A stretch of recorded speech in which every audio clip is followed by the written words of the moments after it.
Eu gosto da cara que fazem. Este é o som da Comissão de Inquérito das manhãs 360, assim que a música começa. Esta quinta-feira a nossa convidada, a antiga ministra Ana Abrunhosa. Bem-vinda. Muito obrigada por ter aceitado o nosso convite. Devo dizer que estou muito nervosa. Não há razão para isso. Não há razão para isso. São 5 perguntas. Por cada resposta certa recebe 5 pontos. Se pedir a nossa ajuda e acertar, recebe 2. E se der a resposta errada, não pontua. Esta semana, o Tiago Maia Gonçalves e ontem o Rui Gomes da Silva conseguiram 22 pontos. É boa pontuação. É? Eu não gosto de perder nem a feijões. Está disponível para cruzar a barreira dos 22. Olha, eu sou muito má em nomes e datas, portanto... Esta é fácil e é muito recente. A propósito de Pedro Nuno Santos dizer que o PS tem de falar a uma só voz, quem disse quem não tem voz própria é ventríloco? Terá sido Sérgio Sousa Pereira? Sérgio Sousa? Sérgio Sousa... Pinto. Peço desculpa. Sérgio Sousa Pinto. É isso. Ouçam. É aquela pessoa que sai-lhe tudo, não é? E toda esta história em Sérgio torno... Sousa Pinto, peço desculpa, porque ele é meu colega e eu gosto muito dele. Toda esta história em torno do Orçamento do Estado está a dividir o Partido Socialista? Diria que num bom modo está a dividir-nos e eu devo dizer-vos que não gosto de ir com a corrente, sobretudo quando sinto que o meu pensamento não está com a corrente. Também devo dizer que não há uma corrente neste momento. Nós tivemos uma reunião até às 3 da manhã na Assembleia da República, onde todos os deputados puderam dar a sua opinião. Devo também dizer que o secretário-geral foi muito claro, nunca deu a sua opinião, ou seja, nunca nos deu sinal de qual seria a sua posição e, portanto, ficou claro que estava ali para nos ouvir. E começou o Sérgio Sousa Pinto, como todos já conhecemos, e fomos todos falando. E encontramos-nos divididos, mas eu diria, eu gosto assim, eu diria que em democracia, nós nas próximas... Quer dizer, é desta discussão que saem... É importante haver pluralidade de opiniões. Desde que haja respeito. Desde que haja respeito. Ora bem, eu no último fim de semana também estava no Congresso quando Pedro Nuno Santos disse e falou para aqueles que são críticos. A pedir uma voz única no partido. A pedir uma voz única no partido. Publicamente. Publicamente. Eu entendo Pedro Nuno Santos, mas eu devo dizer que eu não me escuso de dizer a minha opinião, que por acaso não é coincidente com a de outros. Disse-lhe a ele, e o que ouvi da parte dele foi: Ana, tu tens a tua opinião, mas ele também tem direito à sua opinião. Que é o líder do partido, não, em última análise será ele a determinar. E como sabem, em poucas matérias o PS limita a liberdade de voto e, portanto, esta é uma das matérias em que houve já alturas em que o PS votou, por exemplo, contra e eu votei a favor. Sim. Mas conversamos, explicamos, mas neste caso, qual é a sua opinião? Neste caso, a minha opinião, nós somos um partido muito responsável por estes 50 anos de democracia. O governo governa há 6 meses apenas. E, portanto, por estas palavras vem o meu sentido de voto. Eu creio que o processo de negociação, creio que o governo não esteve bem no processo de negociação, porque, por um lado, dizia que queria negociar, mas depois usava palavras muito duras, nomeadamente na Assembleia da República, no último debate quinzenal. Eu creio que essas coisas eram evitáveis, porque foi isso que irritou muitas pessoas do PS, essa atitude. Por um lado disse que se quer negociar e por outro lado afronta-se e até se perde um bocadinho o sentido do... Mas teve que ver mais com essa irritação, com a atitude do governo? Com a substância? Porque o governo acabou por fazer algumas cedências. Algumas. Mas eu devo dizer, para muitos pessoas do PS que eu ouvi, isto contou. na sua opinião. Esta atitude de como se estivessem a negociar contrariados, não é? E isso condicionou. Agora, há outras vozes que claramente dizem nós não nos revemos neste orçamento. Eu tenho uma atitude mais a meio. Acho que o Governo tem que ter mais tempo para governar. O Governo, a AD ganhou, ponto final. A AD tem que governar. Não tenho a mesma postura, provavelmente, para o orçamento de 2026. Acho que viabilizar este orçamento não nos condiciona. E atenção que eu tenho uma opinião que é a seguinte, e não é fácil. Viabilizar significa abstenção, mas também significa termos responsabilidade na generalidade. Porque não vamos Na regionalidade ou na especialidade? Perdão, na especialidade. Obrigada. Não fazer aprovar medidas que de alguma forma desfigurem o orçamento. Aí tem que ser uma atitude mesmo responsável, por muito que nos doa a alma. Porque a minha opinião é a seguinte, viabilizar, mas eu volto a dizer, eu aqui estarei com o secretário-geral, seja qual for a decisão que ele venha a tomar. Ana Abrunhosa, mas então o PS devia ter ido negociar com linhas vermelhas e deixar depois uma resposta final em suspenso? Vou-vos dizer o que é que eu penso sobre este assunto. Segunda. Eu acho que foi muito cedo demais quando se disse será muito difícil nós viabilizarmos um orçamento. Isso foi logo no dia das eleições. Pronto, mas eu acho que foi muito cedo. Mas eu convivia muito bem com essa posição desde que ela se mantivesse coerente. Portanto, eu acho que foi muito... E não foi quando aceitou negociar com o Governo? Assim, Pedro Nuno Santos também é humano e também houve os seus militantes e houve as pessoas, porque ele anda no terreno. E houve as pessoas a dizer-lhe, olha, Pedro, nós gostamos muito de si, nós estamos consigo, mas não queremos eleições. Provavelmente também houve e, portanto, ele é humano. E depois dessa posição, ele assumiu que tinha perdido e que era oposição. Primeiro ponto muito positivo. A seguir eu fiquei muito preocupada quando assumiu não vamos viabilizar o orçamento. Mas eu convivia muito bem com esta posição, se ela se mantivesse coerente. Mas também aceitei, é humano, não queiram que os políticos sejam diferentes das pessoas normais e que também mudam de opinião, até porque é bom, porque significa que ouvem e que andam no terreno. E ele sentiu, como todos nós sentimos, que as pessoas não querem eleições, mas ele agora também tem, e está a mostrar que não tem medo de eleições. A minha convicção é que eu sou sempre muito otimista, que no fim do dia, e acredito sempre que no fim do dia o ser humano atua bem. E os políticos, no fim do dia, vai correr bem. Mas se o PSD irritar o PS agora com este Congresso... Acho que temos que ter mais elevação do que o do PSD, mesmo assim. Acho que devemos ter elevação. Acho que temos que ter responsabilidade. E, independentemente daquela que for a decisão do nosso secretário-geral, do Pedro Nuno Santos, nós temos que estar unidos. O partido, eu não pertenço à direção do partido, eu não sou militante do partido, sou orgulhosamente deputada do PS, revejo-me na maioria dos valores do PS, em certas matérias eu sou um bocadinho mais centro-direita no que toca à competitividade, mas isso há muitos no PS. Há uma coisa que é certa, este é o tempo de serenidade, é o tempo de deixarmos o nosso secretário-geral refletir e confiar que ele vai tomar a boa decisão, e eu confio, e estarmos todos unidos à volta da decisão que Pedro Nuno Santos venha a tomar. 5 pontos, Ana Abrunhosa. Vamos à segunda pergunta, mudar aqui um pouco de assunto. Mas eu não fiz trabalho de casa. Não, mas é capaz de saber esta. Depois de Maria de Lourdes Pintacilgo nos governos provisórios, quem foi a primeira mulher em Portugal a ser ministra? Maria de Leonor Beleza? Leonor Beleza, está certo. A Leonor Beleza. A Leonor Beleza. Não, Ministra da Saúde. Ministra da Saúde é uma mulher que me marcou muito. Admiro-a. E marcou-nos, sabem porquê, não é? Uma mulher que sofreu muito enquanto foi ministra.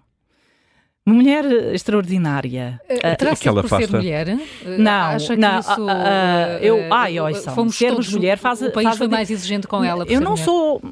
Peço desculpa, não sou daquelas vozes feministas, não sou daquelas vozes, mas luto todos os dias para que todos tenhamos lugar.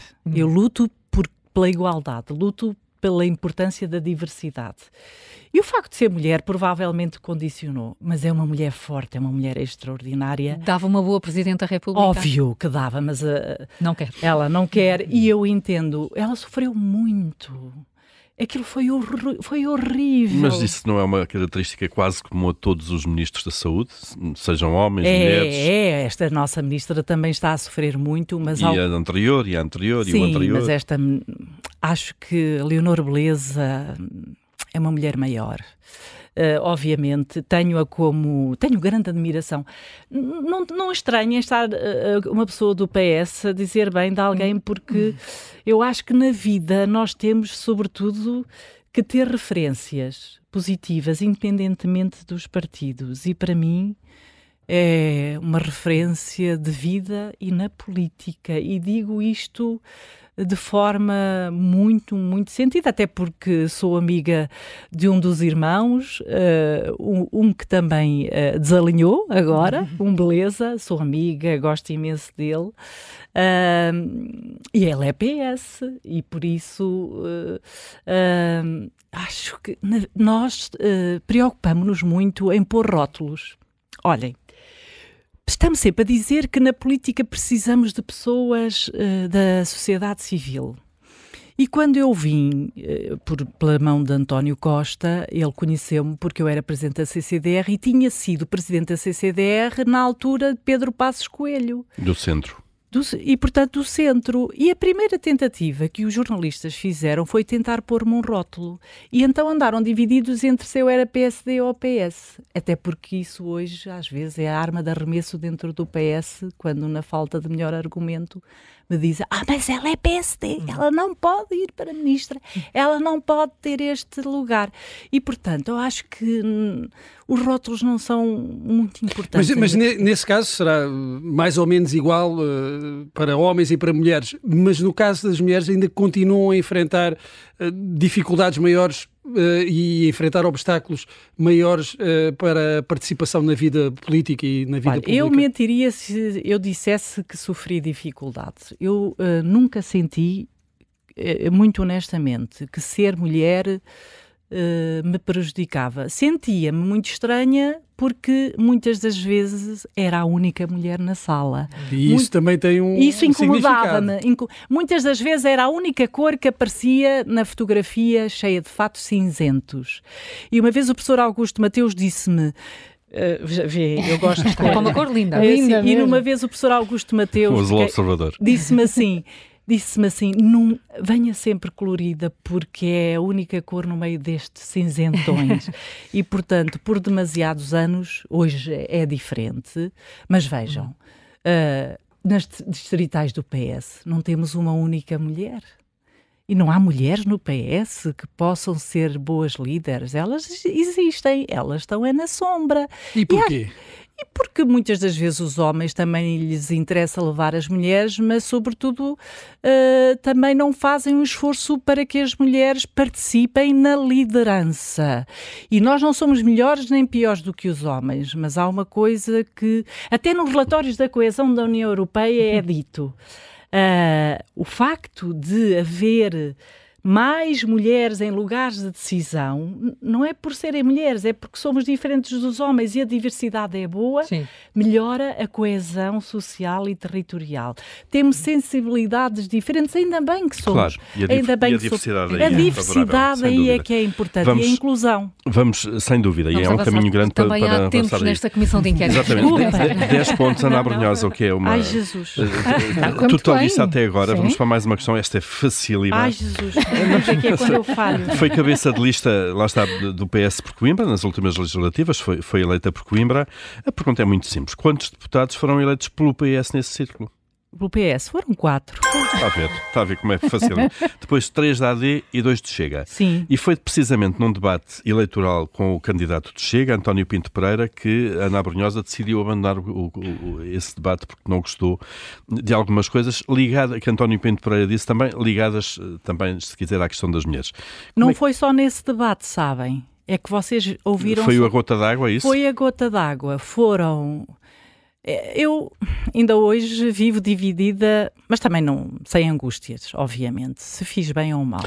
A questão nem é essa. Isso passou, a questão é como é que se lida, neste caso com o Chega. Nós já vimos... Eu hoje tenho outra atitude e acho que se deve lidar de forma diferente. Como? Muito honestamente. Falar com eles, isto é, combater as ideias. Nós já tivemos também na Assembleia da República, na presidência da Assembleia da República, várias atitudes em relação ao Chega. É muito difícil estar à frente de alguém, na minha faculdade, que é a Faculdade de Economia da Universidade de Coimbra, onde eu sou professora, e ter um tipo dizer, um dia destes corremos o risco de muitos de nós não falarmos português, e ter à frente miúdos, alunos dos PALOP, e nós orgulhamos-nos muito porque uma obrigação de um país mais desenvolvido é a cooperação, é trazer miúdos para se formarem cá, e um tipo destes dizer, um dia destes corremos o risco de termos pessoas a viver no nosso país que não sabem português. Mas aí a resposta deve ser dada no momento. Mas é assim, sabe que não ouvem. Eu já tinha tido 2 debates anteriores onde a questão das mulheres serem frágeis, onde a questão da nacionalidade, não ouvem. Sabe o que é que ele fazia? Perante as perguntas, ele olhava para as coisas e dizia assim, eu até podia responder às perguntas. Atirava para o chão e dizia, mas vou, e discursava, e era a cassete, e portanto não estava disponível para ouvir. Para um diálogo. Para um diálogo, não havia essa disponibilidade. Hoje eu penso que não devemos desistir. Não para eles ouvirem, mas para as pessoas, que é para elas que nós devemos falar, ouvirem os nossos argumentos. Eu hoje, se calhar, pela minha maneira de ser e porque senti que estava na minha casa e que ele estava a ofender os miúdos, estava a ofender uma universidade que não quis fazer parte daquilo, mas agora se calhar faria outra não parte. Senti e sinto... Ouça, nós em campanha andamos no limite. Não fazem... Se calhar fazem porque já acompanharam. Limite de tempo, de velocidade e de paciência. E o saco estava cheio. Estava cheio. Eu hoje, se calhar... Sabem que eu tive uma... Ou lhe aperto o pescoço ou me vou embora. E decidi venho-me embora. Vamos recuperar outro episódio, Ana Abrunhosa. Ao tempo em que era Ministra da Coesão e era responsável pela execução do PRR, houve aquele dia em que levou uma espécie de um ralhete público de Marcelo Rebelo de Sousa. Ele disse-lhe, deixe-me citar, super infeliz para si será o dia em que eu descubra que a taxa de execução dos fundos europeus não é aquela que eu acho que deve ser. Nesse caso, não lhe perdoo. Lembra-se desse dia? Lembra-se onde é que foi? Lembro, foi na Trofa. Esta é uma pergunta.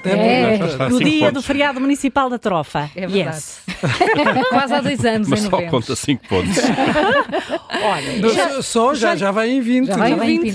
Já lhe perdoou a ele esse ralhete? Eu nunca tive necessidade de perdoar ao Sr. Presidente da República. Devo dizer que nós estávamos num contexto de muita informalidade. Estávamos a conversar com os Srs. Presidentes de Câmara e o Sr. Presidente continuou no discurso esse contexto de informalidade. E é assim, uma coisa é nós estarmos lá, outra coisa, eu também depois tive a noção disso, porque aquilo tornou... Quando viu nas imagens, teve outra percepção? Não, é assim, nós estávamos lá, vários Presidentes de Câmara, Ministro, estava eu tinha sido convidada pelo Sr. Presidente da Câmara, eu fui representar o Primeiro-Ministro naquela sessão.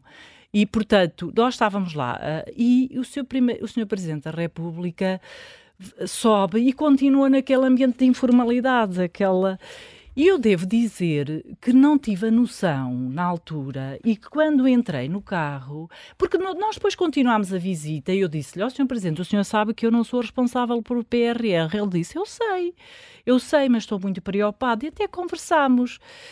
E eu não estou a ser cínica, não estou a ser cínica. Quando entro no carro, o meu assessor de comunicação disse-me, ele tratava-me assim, professora, isto tornou-se viral. E eu disse, o quê?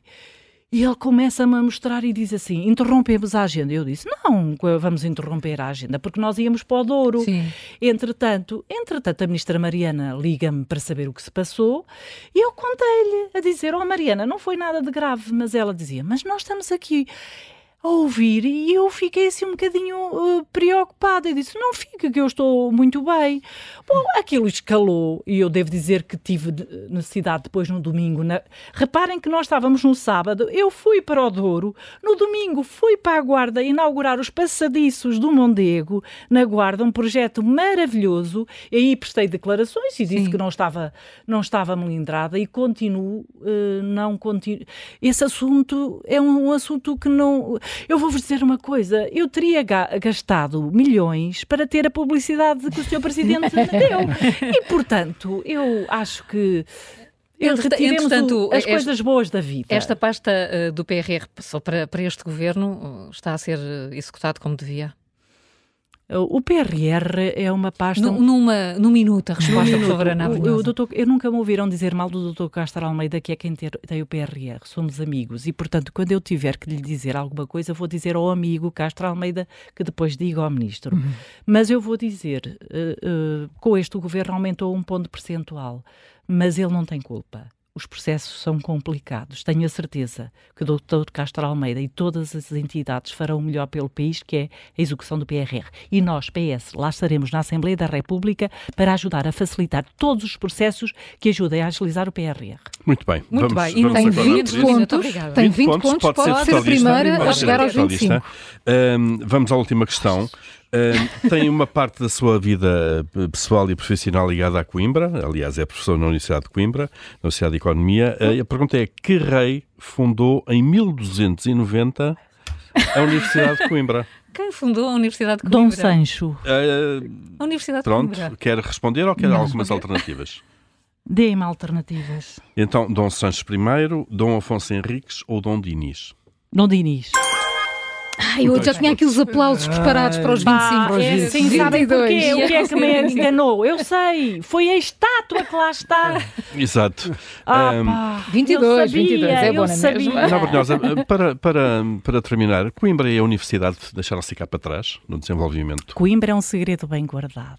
Mas mais ninguém o conhece, então? Não, é assim, eu acho que Coimbra... Olhem, a Universidade de Coimbra é uma universidade maravilhosa.